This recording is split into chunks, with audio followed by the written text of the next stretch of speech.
Hello, boys and girls. I'm glad you came back for another art class. One of my favorite things to draw are daffodils. So this time of year in March, these start popping up all over the place. You'll see them out in the wild where years and years and years ago people had their homes. And then some of us plant them on purpose. These were out of my yard. I planted these from bulbs, and I love to see them come up to show us that it's springtime. So let's draw a daffodil today. I'm going to push these over so they're not in the shadow of the paper. I may have to move several things actually so that we stay in the camera really good and we aren't drawing shadow. All right, so several things today. We're going to learn about a technique called overlapping, and we're going to learn about shading today. So as always, I want you using a pencil. I'm going to use a marker just so it shows up good on the tape, but you're going to want to use a pencil. So if there's anything you don't like, you can use your eraser and change it, okay? So let's go ahead and get started. Notice that I have the paper turned what I call vertical. That means like a regular sheet of paper, just turned straight up like this. I'm gonna go in the middle of that paper and I'm going to draw a big smiley face or a big U, whichever way you wanna think about it, a capital U or a smiley face. Or I guess you could even say an upside down rainbow. Okay, the second thing I'm going to do is I'm going to make a curvy line. And I'm going to go across the top of this and I'm going to do a curvy line. Now, you see these daffodils right here? Those are curvy lines, and what we're doing is the inside of this daffodil. So we've got a curvy line there, but now we want to make it look three-dimensional. That means we want to be able to see down inside of it. So we're going to make some little turns on each side just like that. And then the next thing we're going to do is we're going to do another curly line inside like that. And now it kind of looks like we're looking inside of it as if it were turned like that for us. Now on the outside we have these beautiful petals. Look at them, aren't they pretty? So we're going to draw those on the outside. We're going to start just below our curvy line over here.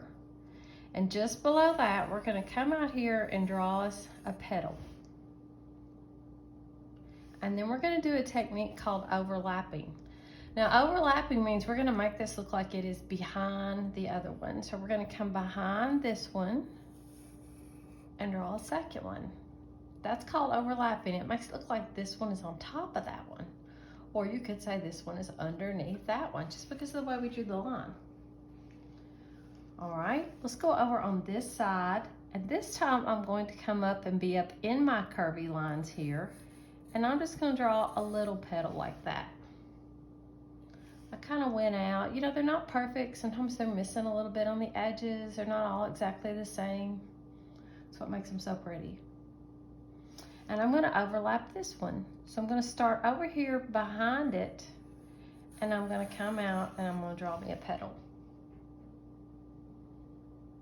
Okay? I'm going to do one more. I'm going to overlap it from this one down here at the bottom, and I'm going to have it come up like that. Now, inside of these, I hope you can see it on this camera, inside of that, and you've been learning about this in your science classes, there's a little stem inside of that. That's where all the pollen is at for the bees to go to. I believe the correct term is a piston. So we're going to put the number 11 right there. Just draw the number 11. And then just draw a circle on top of it. That's going to be the inside of our flower. Now, all of our flowers have these beautiful stems on them. So I'm going to start right over here where I have this little curve. And I'm going to draw a curved line. Do you see how each of these are kind of curved a little bit? Kind of bend down. So I'm going to do a curved line for the stem. And then I'm just going to go right beside it with another line that follows it all the way down almost to the bottom of my paper. Now I should have brought some of the leaves in to show you. When you cut these, you're not cutting in the leaves with them, but the way the leaves look is they just come up straight, and then let's take it right down because the leaves bend over also, and then we'll just attach it, kind of bring it to a point, and then bring it down into the stem like that. Almost looks like a lightning bolt. And we'll do that over here too. We'll have it come up. We'll have it go down.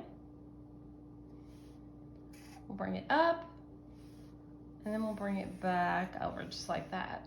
And we have our daffodil drawn. That's simple, okay? I'll give you just a few minutes to catch up. If I went a little too fast for you, remember the first thing we did was our U shape, like a smiley face. Then we did our wavy line across the top. We did our curved lines in, so we get that 3D look like we're looking inside of it. And then we did the curvy line on the outside. The next thing we did was a petal on the outside. We made sure we dropped down a little bit below of our inside, so we're down here. Then for our next one, we did that overlapping technique where we draw it to where it looks like it's coming underneath it. You know, we didn't draw a line over top of that other one.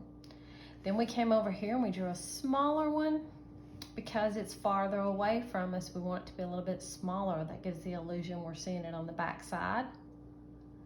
And then we did this petal, and then we did our final petal here to attach them all the way around it. Okay? Then we did our stem just by doing a line and a line. And then our greenery was like a big jagged lightning bolt here, pointing down at a point, because the tips of those leaves are really pointed. And we'll do the same thing here. Now, you can use your crayons and color this. These come in a wide variety of colors. There are some that are white in the middle and yellow on the outside. There are some that are white on the outside, yellow in the middle. I've even seen some that are pink on the inside, yellow on the outside. There's some that are bright orange on the inside, yellow on the petals. I mean, the varieties of them are unbelievable. But I'm gonna make mine just this classic solid yellow here. You can use your crayons, or if you happen to have coloring pencils, you can have them. Or if you have what we call oil pastels, which is just a fancy crayon, you can use those too.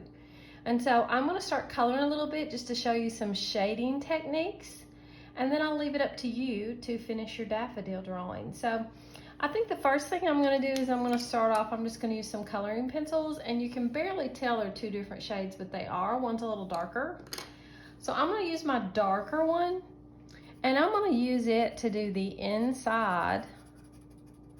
I tell you what, let's change out now that I've drawn this in the black, and let's change out for the one that I did in pencil, so mine will look like yours. So you can see what I mean with the shading, okay?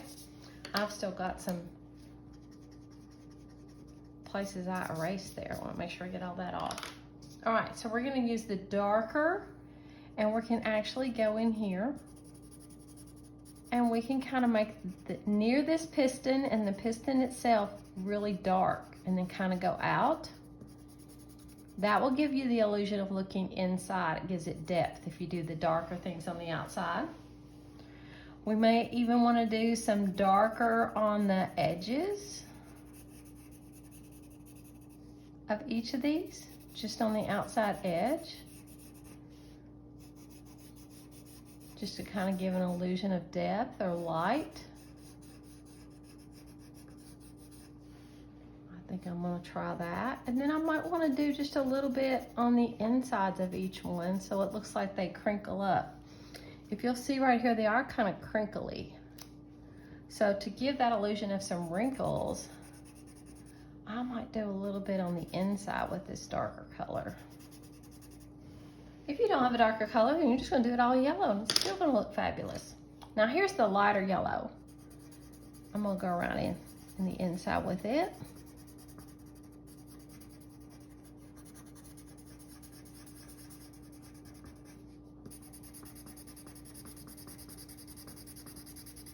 I find that coloring all in the same direction helps it look better. So you notice I'm doing all of these inside this area here, going in the same direction.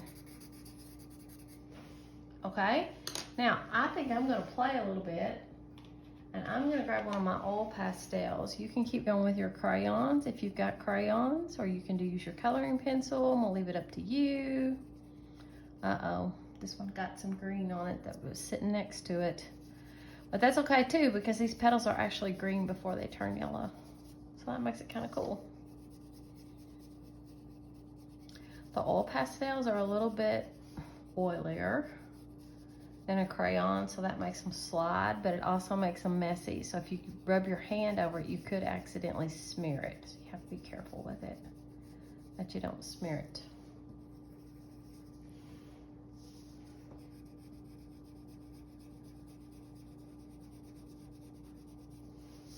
Okay, I'm liking how that looks. Now, if you do use oil pastels or even with your crayon, you see how you have some extra laying around? Wait till you finish and take it and dump it over a trash can. Don't just blow it everywhere. That'd just make a mess. Always wait till I'm completely finished and then I go dump it over the trash can. Then nobody can get upset with us. All right, so there's that yellow.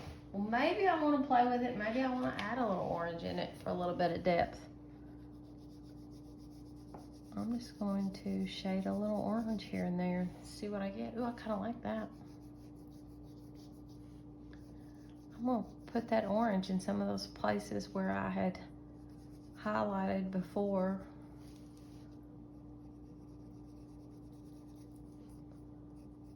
I might go around the edges of this.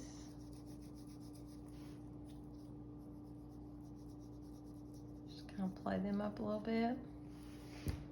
I kind of like the way that looks. You play around with yours, make them however you want. Now you could draw more daffodils to go with it, or you could just be using this one. And then don't forget, you've got the stem.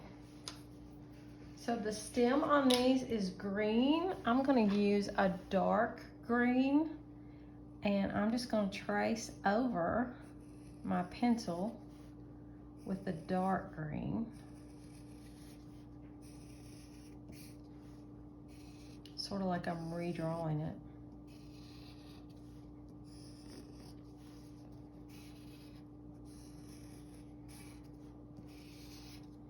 And then I might want to do some veins in there in the dark green.